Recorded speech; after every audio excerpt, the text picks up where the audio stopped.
Hey y'all, hey. So I'm out here laying the foundation and prep for planting. So I have in this grass area, because I don't want the weeds, so I put down newspaper. You saturate it, trying to make sure it overlaps so there is no holes. And then that weeds can pop through.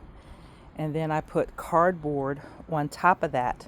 This is all biodegradable, so it's gonna, go into the soil.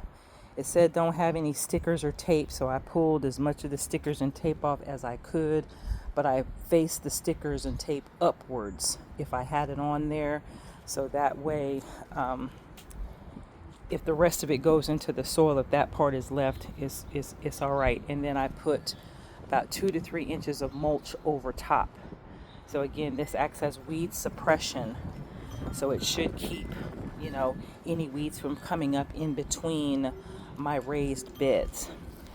For my blueberry bush, I am going to leave it in its bucket instead of planting it in the soil.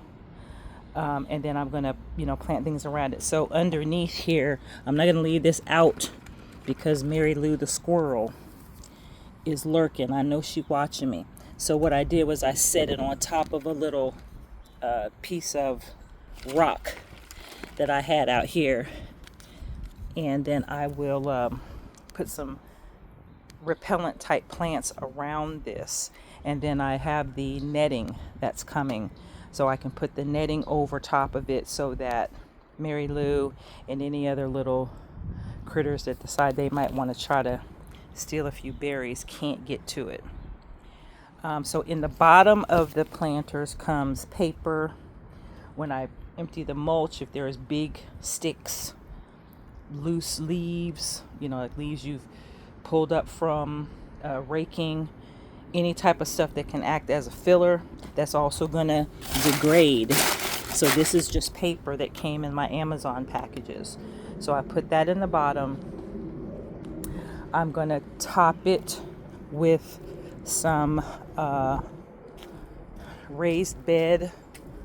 organic raised bed soil. And then I'm going to put half. Then I'm going to put compost, mix it together, and then I'm going to put more raised bed soil on top, and then I will mulch everything. So these are the hostas that I planted out here last week. As you can see, they are actually doing really well. Mary Lou has not been able to get to any of them, thankfully. That one's coming up there. That one is getting bigger. So I don't know if I'm going to have to get a bigger cage for it, but hopefully I'll be able to plant some deterrent type things out here to keep them away and keep them from eating the leaves and digging anything. This one is coming up a little bit. That one's gotten a little bit bigger, and that one of course is getting leaves. So I don't know if I'm going to get bigger cages. I may just have to do that until they can go into the ground and maybe come back next year. So right now,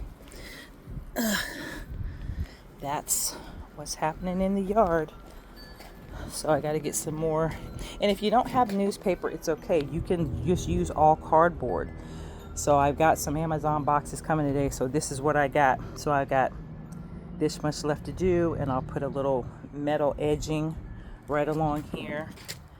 And I'll be doing some more like flowering plants.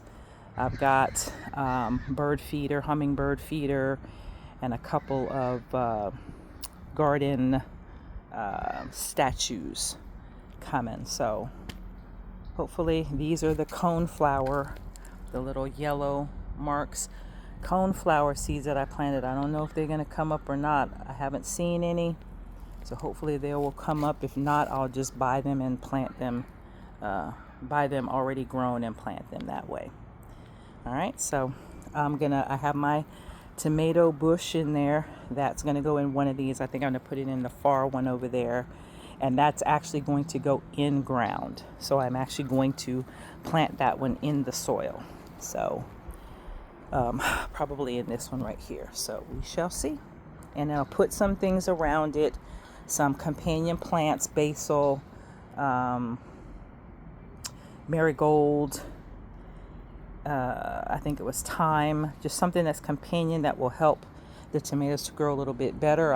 I got the Heartbreaker tomato, and there are already some green ones on the vine, so that's going to be really good. And again, I'm going to cover that so that Mary Lou can't get to it. Okay, so that's it, and I'll probably just put some flowers in that one, herbs, lavender, lemon balm, lemongrass, something like that in this one. Garlic, might put garlic here. A lady was telling me plant garlic alongside because deer and other woodland creatures don't really like garlic. So just looking for companion stuff to put in, deterrent things to place here. They do say too, for squirrels, if you put like a bowl of water, they are less likely to invade your plants because they're really getting the plants to get the water. So I think I'm gonna put I have these little flowers coming that when it rains they hold water, so that might be something that can, or a bird bath, what do you call it, a solar fountain. So I might in this one around the flowers put another pot with water and then put the solar fountain so there's constantly water running and they can pretty much stay away from my plants. So we'll see. That's it. We're out here playing in the dirt today.